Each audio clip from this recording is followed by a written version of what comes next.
Bien, continuamos nuestra conversación con nuestro invitado Antonio. Ya le vamos a decir Antonio, porque estamos en el marco de más que una entrevista, una conversación. Quisiera tocarte lo siguiente, Antonio. Es indiscutible que en países como el nuestro, en esta crisis, el rol gubernamental es preponderante, pero no menos importante es cómo el sector privado y nuestras empresas se preparan dentro de esta pandemia, o sea, han venido preparando dentro de esta pandemia para, lógicamente, ser ese otro brazo importantísimo en la economía dominicana, generadora de empleo, generadora de riquezas, que es el motor fundamental, generador de riquezas, que es el sector privado. Como McKinsey, ha venido McKinsey ya trabajando con firmas locales, con empresas dominicanas, o ha analizado el comportamiento de nuestras empresas locales, si se han ido manejando acorde con la situación que se está viviendo. Nosotros, la verdad que lo hemos estado viendo, y hay un tema que es general en todas las crisis, ¿no?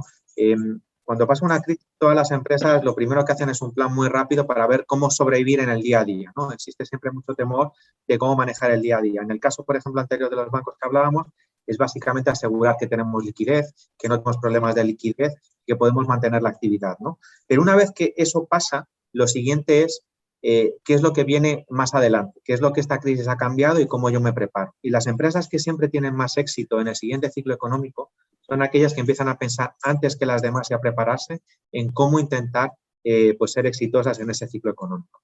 Hay dos cosas que va a cambiar muchísimo esta crisis, ¿no?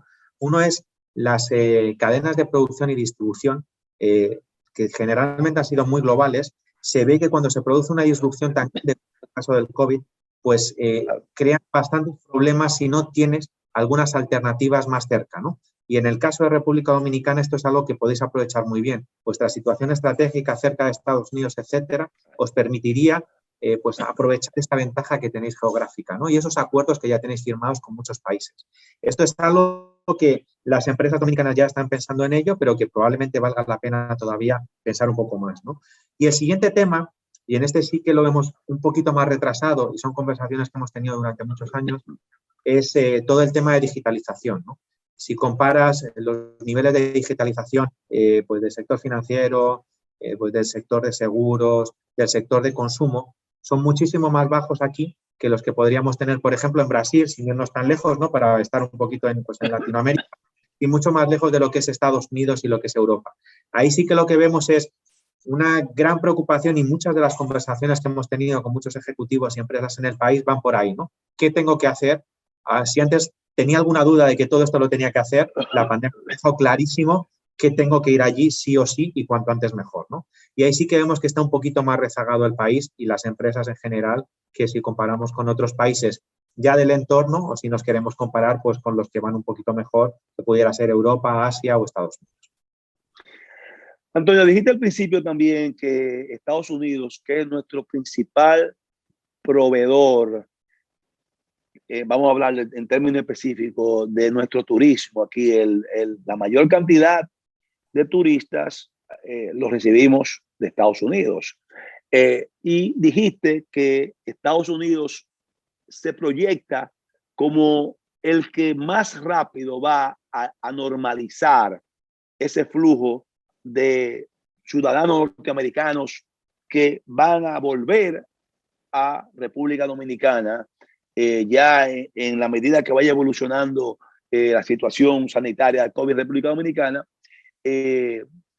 ¿Hasta qué punto entiendes tú que ese flujo que se va vamos a decir, regularizar, si vale el término, no a los niveles de antes, pero irá poco a poco, va a ser posible que nuestro sector turístico pueda ir ya pensando en alcanzar puntos de equilibrios en sus operaciones? Y lógicamente, para que lo agregue también, y hasta qué punto ya eso va a ser posible, que esas pérdidas de empleos de esos sectores vinculantes al sector del turismo se vayan también recuperando. Ahí yo distinguiría un poquito dos cosas. aún hay mucho turismo que gasta mucho dinero, probablemente vuelva rápido, de Europa y de Estados Unidos, ¿no? Sí que es verdad que al final, para poder tener ese pleno empleo que teníamos pre-COVID, tienes que llegar al volumen anterior, ¿no? El volumen anterior, en eso compensan pues los turistas de todos los países, ¿no? Si conseguimos recuperar Estados Unidos y Europa, no sé exactamente el número, será 70, 80%, ¿no?, de lo que teníamos antes, todavía faltaría pues un 15, un 20% de aquellos países que están un poquito más rezagados, ¿no?, y que tardarán un poco más. He visto varios números de cuánto se pueden llegar a esos números. Probablemente habrá un ramp up, que es simplemente cómo vamos incrementando esa presencia, probablemente desde ya, y llegaremos a un 70, 80% en algún momento en los próximos 12 meses, y sí que llevará un poquito más volver a ese 100%, ¿no? ¿Eso cómo se traduce en términos de empleo? No hemos hecho nunca esa cuenta, pero probablemente pues para recuperar todos esos empleos dependientes del turismo, hasta que no se lleguen a esos niveles de pre-COVID, que probablemente va a tardar un poquito más, de esos 18, 24, será ahí cuando estaremos llegando a esos números, ¿no? Antonio, bueno, lamentablemente el tema que estamos tratando requiere quizás mucho tiempo, mucho más tiempo, pero hemos tratado de condensar en la mayor medida posible informaciones que tú nos puedas ofrecer útiles a nuestro público televidente. Nos quedan 2 minutos y yo quisiera que en estos 2 minutos tú pudieras esbozarnos si McKinsey tiene en sus estudios, sus previsiones, por un lado, una preocupación importante en relación a la situación económica en República Dominicana, y segundo, para terminar con la parte que es como queremos siempre terminar, positiva, qué cosas vamos a decir, de augurios positivos McKinsey ve en los próximos meses para República Dominicana.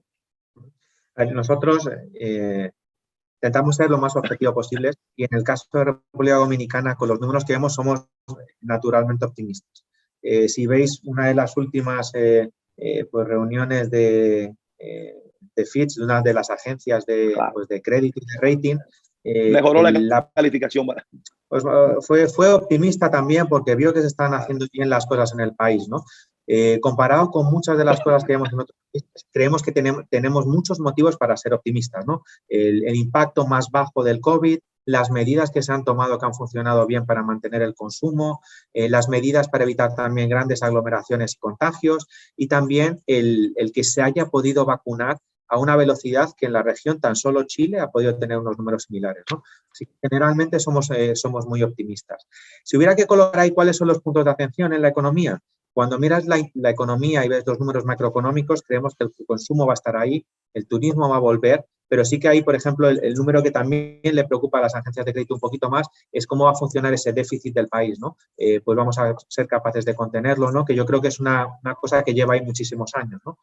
Pero en general, la verdad que muchas veces damos mucha importancia a todos aquellos aspectos que no funcionan, y en este caso nos gustaría resaltar pues la positividad que se ve, y sobre todo que la verdad los números y los fundamentales están ahí para que el país recupere rápido, para que el país vuelva a tener el crecimiento económico que tenía, y eso se traduzca en empleo y en bienestar pues para todos los dominicanos.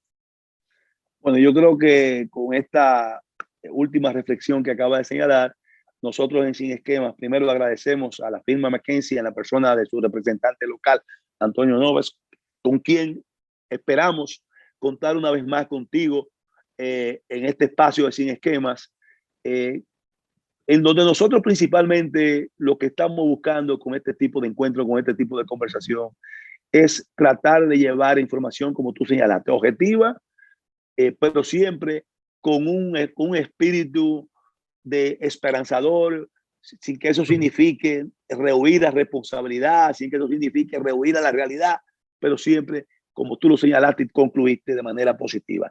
Gracias, Antonio, por estar en Sin Esquemas, y hasta una próxima entrega que esperamos contar contigo. Muchísimas gracias, y cuando queráis, encantado de volver. Un placer conoceros y estar aquí.